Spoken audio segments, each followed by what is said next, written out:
Poor, hard-working local dispo owners getting screwed over.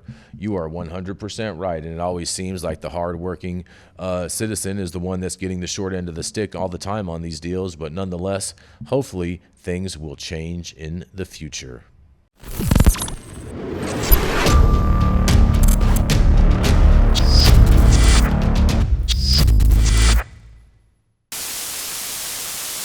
Good morning and good afternoon. It is Saturday, June 1st, 2024, and this is the weekly blunt wrap of the Blacklist XYZ, and I'm your host, Jason Beck. We have a lot of stories to get into this week, and so we are going to start that off very shortly. But first, please remember to smash that like button, as well as subscribe to the channel if you have not subscribed already. As well, make sure that you drop a comment down below, because we definitely want to hear what you have to say about this today. That's right, and we are going to get right on in to this week's blunt wrap-up of the Blacklist XYZ, you guys. Oh, yeah, here we go. Starting it off, we're going to get right into it with story number 1 today. As promised last week, we're going to watch this video, and we're going to watch what is happening in the mean streets of New York. What the fuck? Whoa! All the undies! Wow! Wow!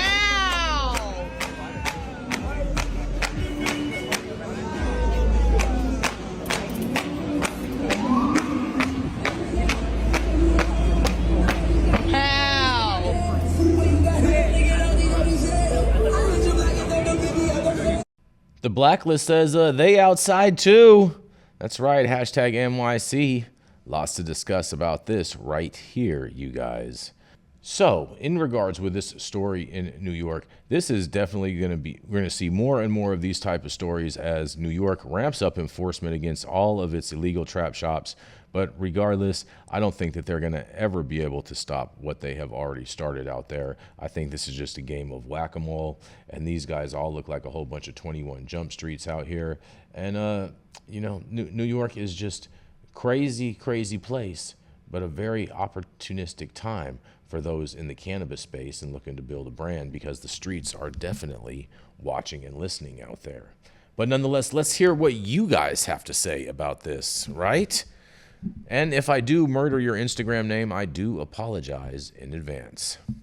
Uncle Lotto says, took all that man spray packs, LOL. The real Rich Elise says, good thing y'all got him on video. That way y'all know who is who and why they are there. This message to all New Yorkers, hashtag stay woke. Well, let me tell you something. Go woke, go broke. But nonetheless, M4LW4R3X says, could be fakes trying to pull a lick. They could just be some jack boys, huh? Well. Crazy White says, just wait till Big Pharma starts donating to the police to get more of the black market shutdowns, you guys. Canna Chris 82 says, I remember buying weed off the street vendors right in front of the police in Times Square just a couple years ago, too. Das Wagon says, where do they find people that want to be cops? Generally in the help wanted ad, I would guess, but nonetheless. Mountain Stomper says, Biden making cannabis bad again. And Ingenious Hoodlum says, that's right, it's a trap.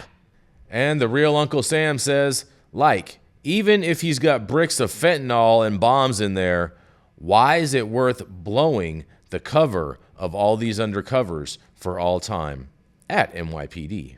Good question, you guys. Exotics _ only 420 _ 3.0 says, the funniest shit about it is that they swear they did something special ops shit. They walk in like they just saved the world. Freaking clowns, he says. Cheddar Cheese says, LMFAO, those were the people that outsmarted them and said to let's pretend we are cops and rob them. These people got jokes. Gen 1 Genetics says, street prices going back up? Question mark. And one dab bitch says, dude, right outside Target, you're asking for it. Probably a Karen who called them in, she says. And King TG Woo says, I know a robbery when I see one. Moving right along into story number 2, you guys. That's right. Millions of dollars worth of marijuana products found in a Brooklyn warehouse, you guys. That's right. Dun, dun, dun. So, let's see. What does the blacklist have to say about this, you guys? Well. Their Blacklist XYZ is saying, police discovered millions of dollars worth of illegal marijuana products in a Brooklyn warehouse on Friday morning. Cops responded to a burglary in progress at 65 Adelphi Street around 5:30 a.m. when they found 3 men inside of a, in quotes, large quantity of marijuana and THC products, police said.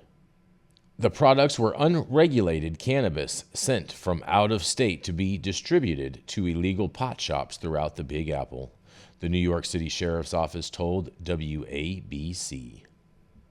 Among the prepackaged contraband were marijuana and THC gummies, you guys. The station quoted a City Hall spokesperson as saying it was one of their biggest operations against an illegal pot dealer to date, you guys. In a quote, thanks to the hard work of both the New York City Sheriff's Office and the NYPD, we conducted one of the largest operations against a cannabis distributor to date, seizing millions of dollars worth of products, including edibles, vapes, pre-rolls. One little package of edibles is $50, and the money that's made from the sale of these untested illegal products is mind-boggling, says the NYC Sheriff's Office commanding officer Maureen Cocrias told the outlet. Nigel Sandy, 37, of Brooklyn, and Michael Davis, 37, and John Lane, 36, both from the Bronx, were arrested and charged with burglary and possession of burglary tools, police said. The source for this article is the New York Post.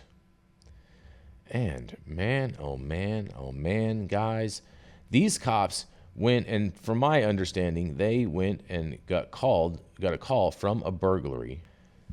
So now, to my understanding, these cops got called to this business for a burglary call and basically stumbled upon this place. I'm not sure how true that is, but that's what the streets are saying.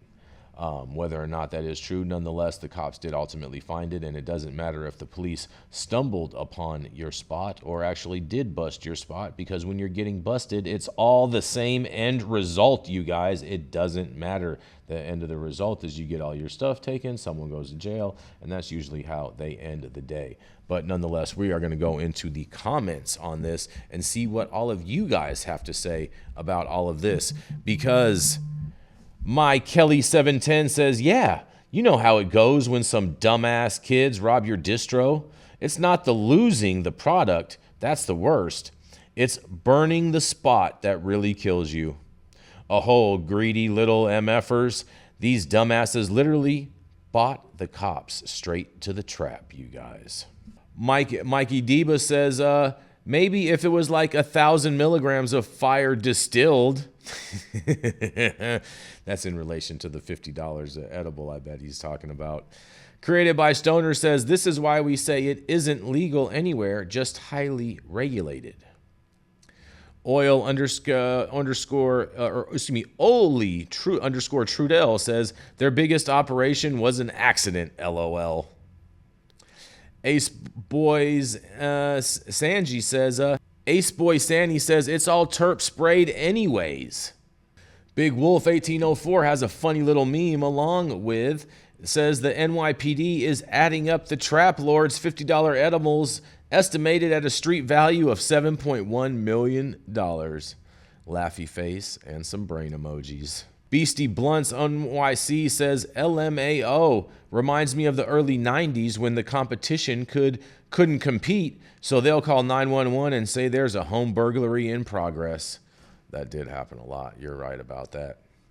Yosage232323 says, imagine having ADT alarms on your illegal stash house. Well, I mean, a lot of people, that's their home, and a lot of people do have ADT in their home, and that is their illegal stash house, so it's kind of not that, whatever. Fuego Lady says, they had hella sluggers. Natura to NY, baby. Shout out to Josh and everyone over there at Natura.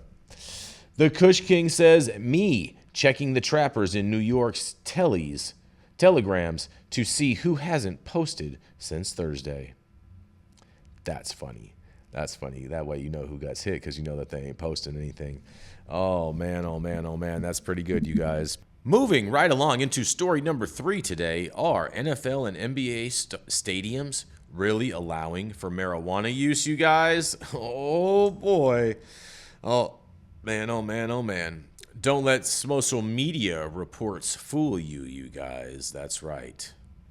And reports have been floating around X, better known as Twitter, and other platforms that fans at Green Bay Packers Stadium's Lambeau Field would be allowed to smoke vapes, Delta 8, and pre-rolls in the stadium this coming season, you guys. Are they just gaslighting you, or are you going to be lighting up some gas? That's the real question. Some Packers season ticket holders went as far as contacting the team's ticket office to confirm the report. Apparently, the Packers office replied with, they said it was fake news. And in another report, the LA Clippers are going to allow fans to smoke cannabis and even tobacco at the basketball team's new arena in Inglewood, California. It's a claim that's gotten a lot of attention on X, the social media platform formerly known as Twitter in recent days. But it's not true at all, you guys. It is just a whole bunch of fake news, they're saying. ESPN sources say the Clippers' new arena, Intuit Dome, is planned to have its own 21 and older section in the upper bowl that will allow for fans to smoke marijuana or cigarettes. An X account that looks like it belongs to ESPN reporter Adrian Wojciechowski wrote on Friday, you guys. And this is all the fake news that we're talking about, is these types of posts like this. This individual tweet or X has been seen by over 7.5 million times, causing many people to wonder if it's actually true. But if you take a closer look at the account sharing this information, you'll know why it is completely fake news. Despite having a blue checkmark and sporting the same photo as the real Adrian Wojciechowski, the account includes the word fan in quotation marks in tiny letters, indicating this isn't the real Wojciechowski at all.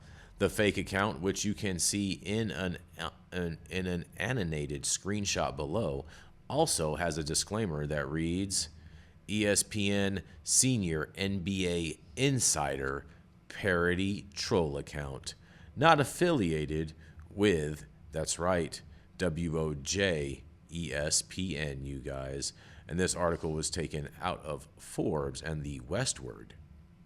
Yeah, I have a couple of thoughts in regards to this. I mean, first of all, California has an indoor smoking ban, so that tells you right there that this is definitely fake news because they are using California stadiums in relation to, I would have believed this story more if they would have said maybe like Oklahoma or states where they don't have laws in regards with indoor smoking, you know, maybe even in Miami or whatnot. But that's one thing that told me this is total fake news. But at the same time, I can tell you this. I've smoked at many of stadiums during many of professional league games, mainly the Raider games. That's right. When the Oakland Raiders were at the Oakland Coliseum, at every halftime, it was one of the largest smokeouts that I had ever seen, and this was all pre any legalization. This is before I even ever had a cannabis dispensary that these types of things were going on. And yeah, a couple people would get arrested, but in the greater scheme of things, of all the people that you had consuming cannabis, the amount of people that got arrested was very small and marginal, and pretty much didn't even really exist if you looked at the big picture.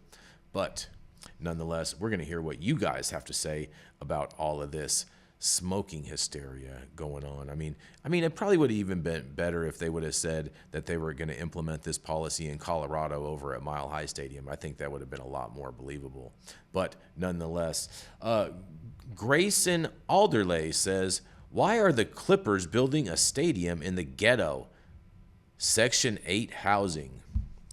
To which Sovereign Tree.gas responds back, it requires more surveillance so they can patrol the neighborhood without it seeming like it's because of the demographic. It's also very urbanist and popular around the world to put arenas in places that a ton of people can walk to. Also, Inglewood has kind of cemented itself as the stadium district with SoFi already there. It isn't as out of nowhere as you're making it seem. To which Grayson Adder says so building a stadium in an area where it's not safe to walk at night in areas you don't know is a good idea? Okay, clown, acting like I don't know LA SoCal. You guys are funny. Scrolodex, that's a great name, by the way, says, we'd blaze hard all game at Candlestick Niners games. That's right, I've done it there too. King_Salazar Jr. says, I smoked both a joint and hit my disposable pens at a Utah Jazz game. Not even the white folk next to me said anything. Well, good job. Good for you out there, Utah. Now that's one for put in your feather right there, put in your hat. Pat Riot Rinker says, only the top sections of the Oakland Coliseum, maybe. Well, I'll tell you what, when we were smoking, we were not on the top Coliseums, but that is a good place to go if you do need to go. And to which Neffy the Steppa 510 responds back to Parrot Rinker says, this has been true since I was a kid. And since I was a kid as well. And Walter_Walnut says, whether they allow it or not, it's happening, which you are 100% right about that. Regardless of whatever they're saying, it is definitely happening, and it's happening probably at a stadium near you, because the reality of it is that the people are far greater than the controllers. We beat them in every number gap that there is.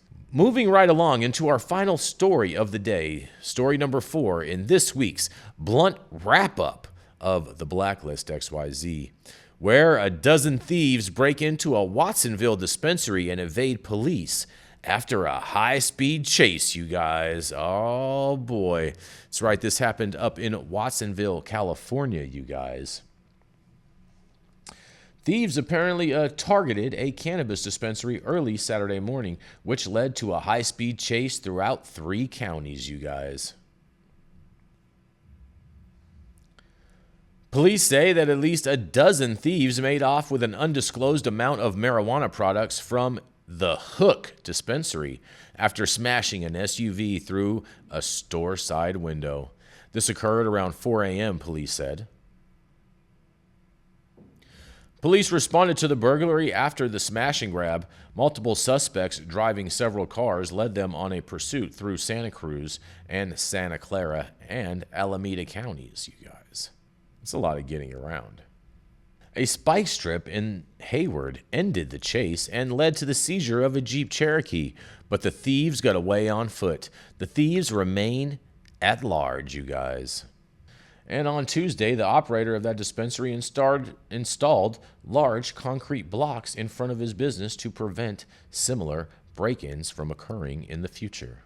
The source for this story is KSBW out of Salinas. Well, you guys, this is just a very, very sad story in my opinion. I mean, the reality is that we live in a society where crime is not being prosecuted, and so therefore these criminals are extremely emboldened to commit these type of crimes, not to mention the economy is terrible and people having a hard time just making ends meet. So, of course, these types of crimes are going to be more prevalent.